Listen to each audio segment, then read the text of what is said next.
Hi, in this video I'll do an example for the new formula for the expected value and variance of combinations of two independent random variables.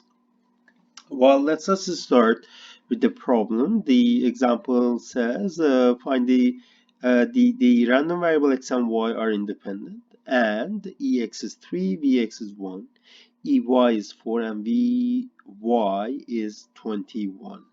Then asks us to find e of 2xy minus 1 and v of x plus y and sigma or standard deviation of negative x plus 3y.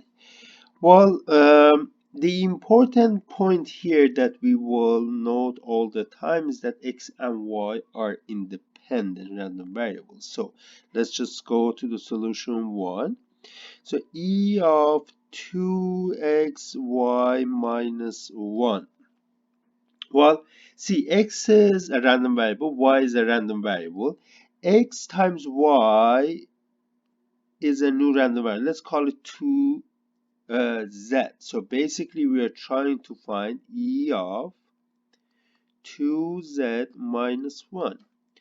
We have a formula for this. In general, for any random variable you give me, the e of 2z minus 1 is going to be 2ez minus 1.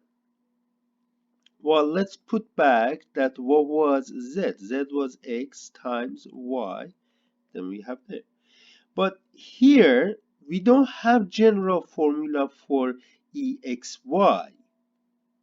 But if x and y are independent, then exy is ex times ey.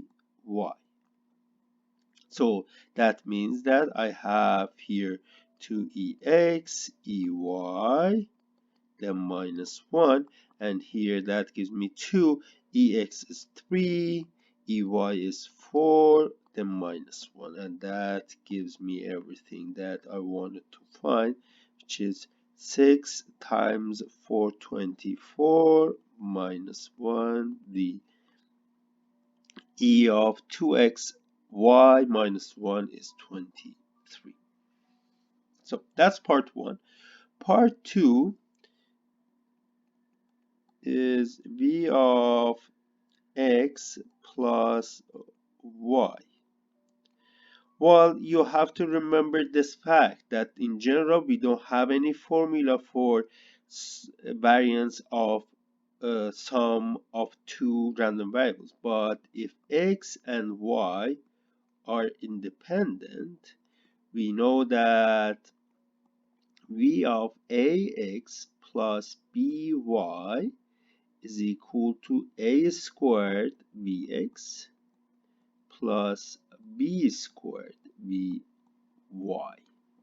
So in this case, let me just write what is a. A is just 1 times x plus b is another 1 times y.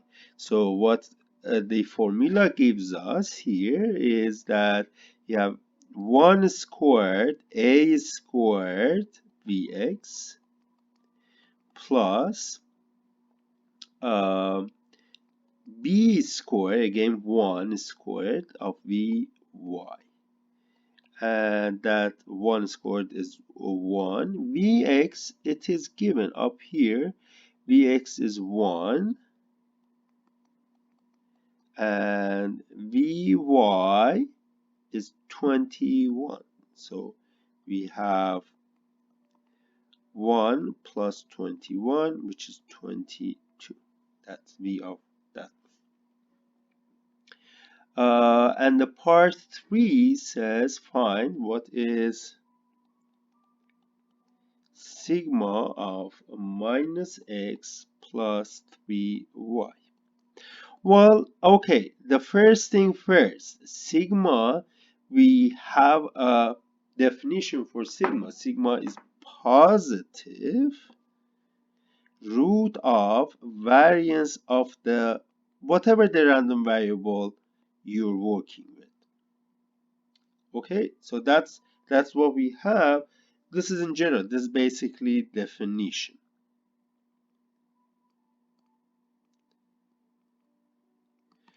But well, now we have a formula for v of a number here, -1 times x plus another number times y. Well, we don't have a general formula, but since x and y are independent, you see that we have this formula and we can use that formula. So here, so square root a is -1, b is 3. So we have -1 squared bx plus 3 squared by. Okay, so here it is very important, this negative number you have to, if there's a minus sign between these two, you have to kind of incorporate it into the coefficients, and you see that negative number squared is a positive number, so it's 1 vx plus 9 vy. And the number, just plug in the numbers we have there. 1 times vx is 1 plus 9 times um, vy is 21. Okay, so this is now just a simple addition, and 9 times 21 is 189, and together that gives me 190. Square root of that, and that's the sigma that we were looking for. Standard deviation minus x plus 3y is square root of 190. So again, you see that these formulas work only for the case that x and y are independent. And when they are independent, that these two formula makes life easier for us.